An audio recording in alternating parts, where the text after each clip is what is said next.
عودة من جديد مشاهدينا الكرام وقراءة في صفحة الرياضة.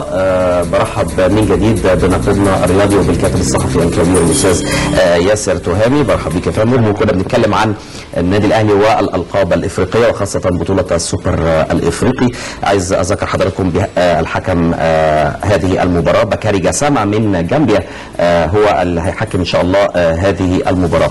عودة من جديد أستاذ ياسر والكلام عن هذه المباراة وسجل النادي الأهلي بحصوله على 4 ألقاب في هذه البطولة تحديدا.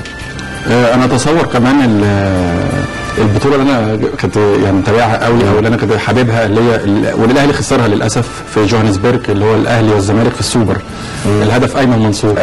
ده كابتن محمود الجوهري. ايوه كابتن محمود الجوهري. وده يعني برضو ده الاحتراف كان في القياده الفنيه بالظبط كابتن محمود الجوهري، وده كان اول واحد عمل موضوع الاحتراف بسنه 93 على ارض الواقع. بالظبط كده على ارض الواقع. ده كابتن الجوهري اهلاوي طول عمره طبعا بالظبط، واتجه لنادي الزمالك وعمل حاجه. وكان جمال عبد الحميد لما كان لاعب انتقل من للاهلي للزمالك والفكره دي.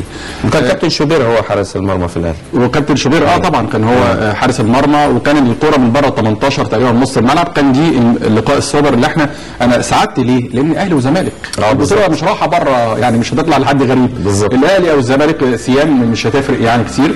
المهم مصر في الاخر، يعني الافراد او الانديه زائلون ولكن مصر هي البقيه. ده في الرياضه وفي كل حاجه. انا يعني بنعمل سكريبت يعني او اسقاط بلغه المسرح على الموضوع ده. اتصور ان شاء الله وباكد وازعم ان النادي الاهلي باذن الله هيفوز بالبطوله او اللقب السوبر لخامس مره في تاريخه. نعم. لو هنقارن بقى تاريخه جغرافيا وتربيه قوميه، الاهلي افضل بكتير على المستوى العملي. بالظبط. نجوم وحاجات كثيره. لكن الفرقه بشكلها الحالي يعني في شويه كلام وعلامات استفهام على الغيابات، طبعا بالتاكيد بتؤثر بشكل او باخر على الفريق. لكن خليني اقول ان هذا الفريق يستطيع تحقيق هذه البطوله ان كانوا يعني من العناصر الجديده او العناصر الشابه.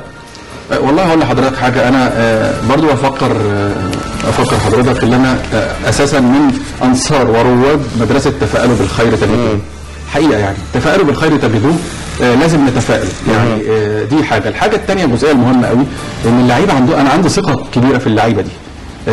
رامي ربيعه منتخب مصر في حسام عاشور مستوى يعني، حتى شكري حتى يعني اللعيبه. وعارف انا بقول لحضرتك كده ليه؟ لان اوموكو المدرب او المدير الفني لليوباردز الكونجولي بيقول انا ما اعرفش يعني اي انباء عن لاعبي الاهلي، لان هو واضح بالنسبه له ان اللاعبين الكبار مش موجودين في النادي الاهلي الان.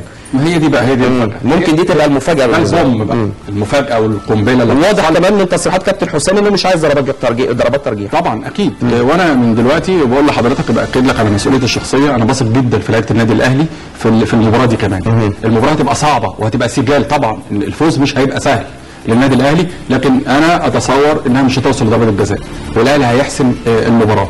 وخاصه كمان ضربات ترجيح عشان كابتن ناصر الصادق معانا على التليفون، الحكم الدولي السابق طبعا والمحلل التحكيمي في برنامج استاد النيل معنا على الهاتف الان للحديث عن بكاري جسامة الحكم الجامبي للقاء السوبر الافريقي ما بين الاهلي واليوباردز.